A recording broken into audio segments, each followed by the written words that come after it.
This week, we learn the Pope will make new cardinals very soon. We find out if the Vatican was the target of spying. And Pope Francis surprises a group of pilgrims at St. Peter's.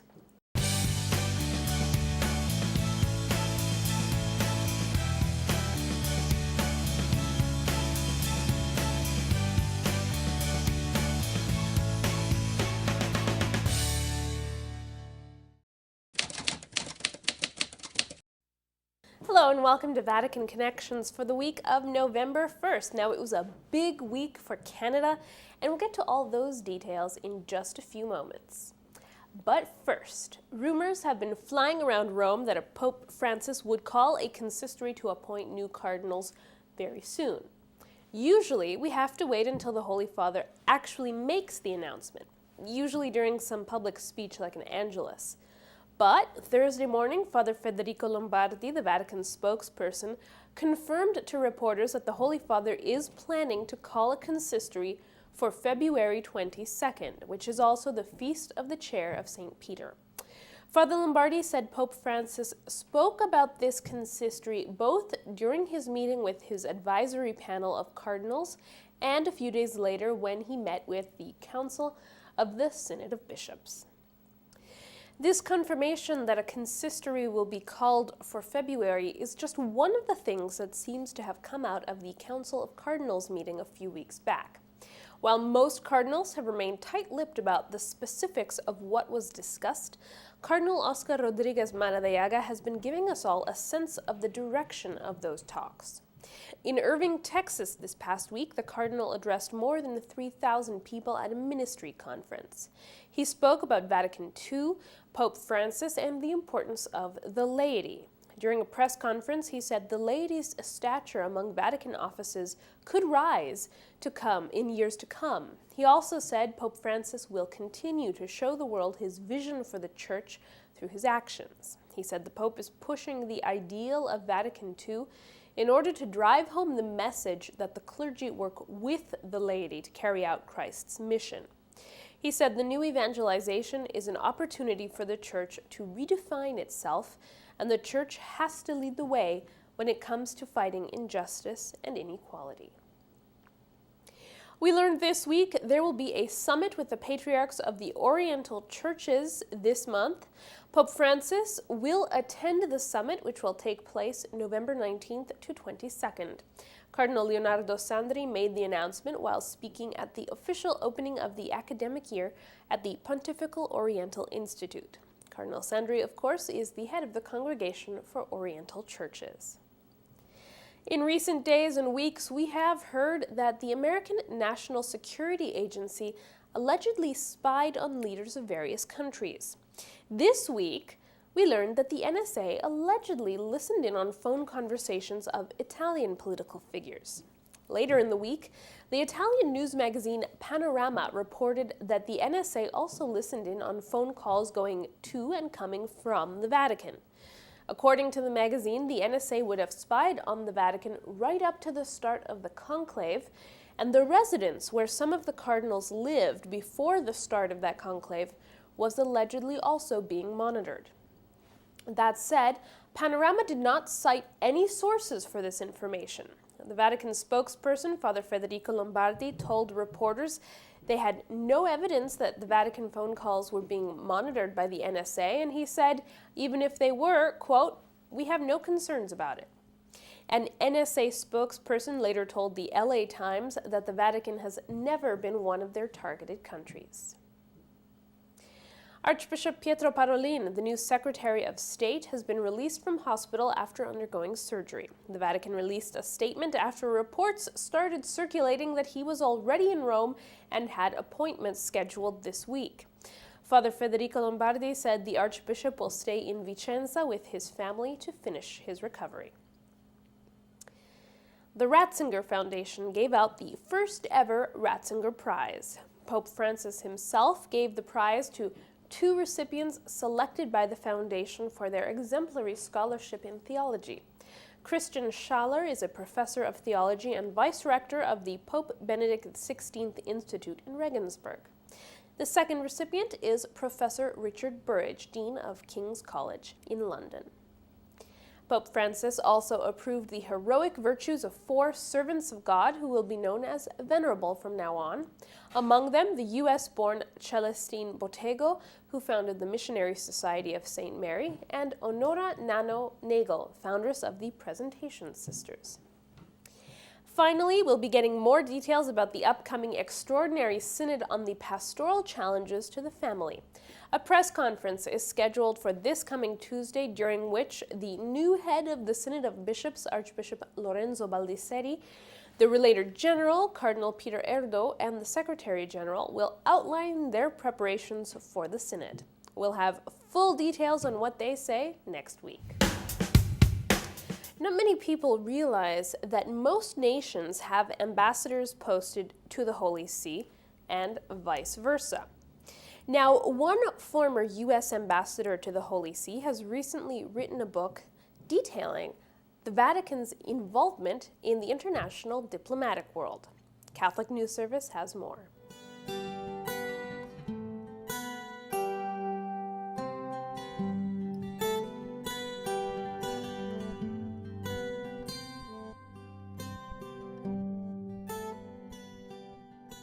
Pope Francis brings a refreshing new world candor and openness, a perhaps less Eurocentric view of life, which I think is really offers opportunities to broaden and deepen the basic message.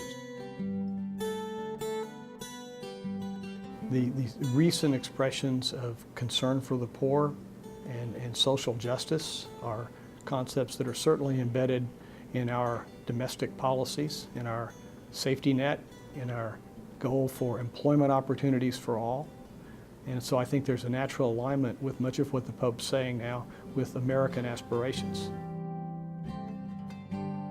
Our foreign policy is in part focused on spreading freedom in the world, respect for human rights, respect for that essential human dignity that is a cornerstone of the Holy See's diplomacy. So there's such a natural alignment between the two sovereigns that it makes sense that they would link together and leverage each other's common goals, or leverage each other's abilities to work towards common goals. People don't necessarily expect in the modern era the church, if you will, the Holy See, to be in the diplomatic business. And some people don't really understand that the Holy See is a sovereign entity. The principles that the Holy See puts forth through its diplomatic engagement are universal and fundamental to all humanity.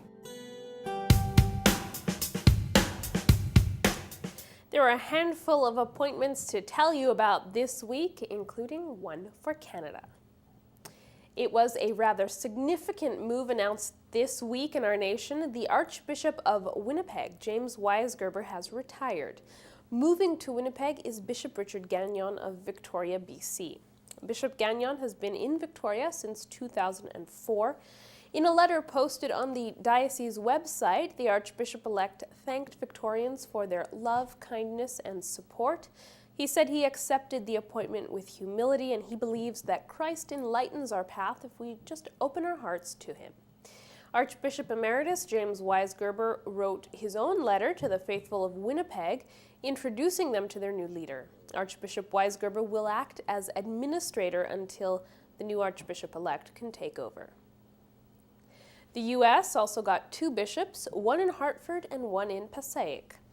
Bishop Leonard Blair of Toledo will become Archbishop of Hartford. In Passaic, Father Kurt Brunette has been appointed the Bishop of the Ruthenian Eparchy of Passaic. Now, it's a diocese of the Byzantine Ruthenian Church. Eparchs are appointed by the Pope. And Monsignor Aldo Giordano has been appointed Nuncio to Ecuador. Monsignor Giordano has been serving as the Holy See's representative to the Council of Europe. Let's take a look at what Pope Francis has been doing this week. Over the last weekend, he participated in the pilgrimage of families to the tomb of St. Peter and celebrated Mass with other participants. Of course, the one thing people remember from that event this past weekend is the little boy in the yellow shirt who took over as the Pope's Master of Ceremonies. journalists are still trying to find out who he is.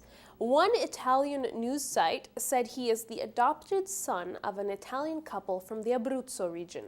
He is reportedly 6 years old and born in Colombia. He came to Italy earlier this year. Whatever his story, he certainly saw something in Pope Francis that made him want to stay close. The event included witness talks by families with different backgrounds, musical performances, and of course, an address by the Holy Father. He said he had heard all of their stories and understood the difficulties faced by families today. Linking everything back to the title of the meeting, Living the Joy of Faith, he talked about how it is possible to live the joy of faith even with today's difficulties. He reminded the families present that the Lord knows all of their struggles and burdens. He spoke about marriage as being part of a journey and said 3 words vital for that journey are please, thank you, and sorry. Of course, he entrusted the families present to Mary.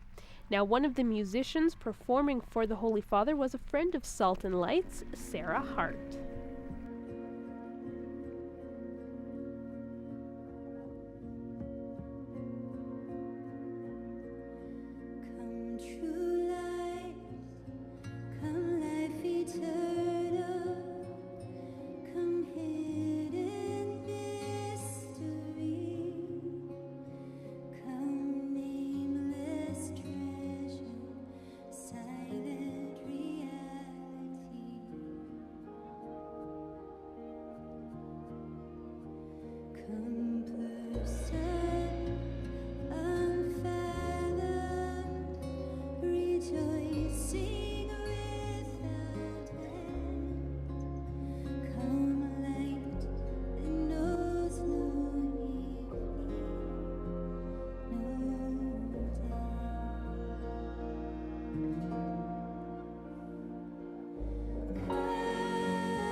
On Monday, Pope Francis met with Jim Yong Kim, the head of the World Bank, and with Aung San Suu Kyi. Wednesday was the general audience, where Pope Francis spoke about the communion of saints and the normal struggles on the faith journey. Catholic News Service has more.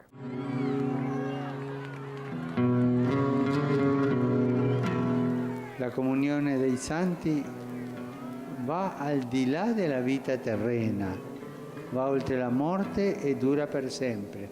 Questa unione fra noi va al di là e continua nell'altra vita.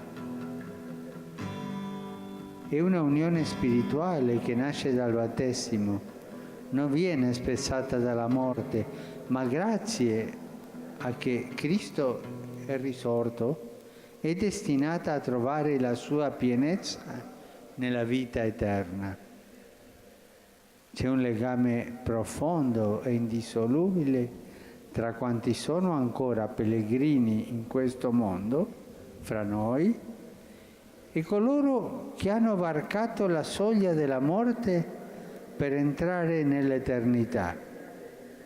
Tutti i battezzati qua giù sulla terra, le anime del purgatorio e tutti i beati che sono già in paradiso formano una sola grande famiglia. Questa comunione tra terra e cielo si realizza specialmente nella preghiera di intercessione. On Thursday, Pope Francis surprised a group of Polish pilgrims by showing up at the St. Sebastian Chapel in St. Peter's Basilica. It's the chapel where John Paul II is buried. More than 100 priests and pilgrims were in attendance, and in his homily he said, being Christian means putting God at the center of one's life and drawing strength from his boundless love. Without Christ's love, he added, without recognizing and being nourished by it, you can't be Christian. Friday was All Saints' Day, and Pope Francis went to Rome's Verano Cemetery to celebrate Mass. First, because it was a feast day, he led the Angelus at St. Peter's. During his address, he said the Feast of All Saints is the day to remember that our earthly journey doesn't take us to death, it takes us to paradise. He said the saints we remember were not superheroes. They were not born perfect. They were just like everyone else. The only difference is that when they encountered God's love, they followed him with all their heart, without restrictions or hypocrisy, and they spent their entire lives serving others. Being a saint, he said, is not a matter of luck, like inheriting a lot of money. It's a vocation to which everyone is called. He said, on the Feast of All Saints, the saints themselves have a message for us. They tell us, trust the Lord because he will not disappoint you. And with their witness, saints encourage us to not be afraid to go against the current. They show us that anyone who remains faithful to God and to his word experience the consolation of his love on this earth. In the afternoon, Pope Francis went across town to the Verano Cemetery. It was the first time in 20 years a pope celebrated Mass there. During his homily, Pope Francis set aside his prepared text and looked out at the congregation, saying it was a day to think of our own future and about those who have gone before us and are now with the Lord. He said, we think about the Lord God, beauty, goodness, truth, tenderness, the fullness of love, all that awaits us. And speaking about the saints, he said, even the best saints were not saved by their own good works, but by the blood of Christ.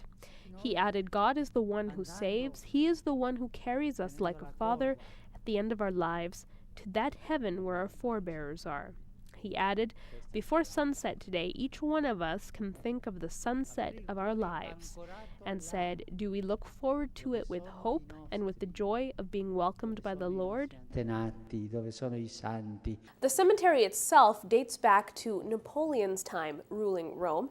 It was built over a Roman burial site. Now, as long as anyone can remember, it has been tradition for Romans to visit the cemetery on November 1st and 2nd to remember their deceased loved ones.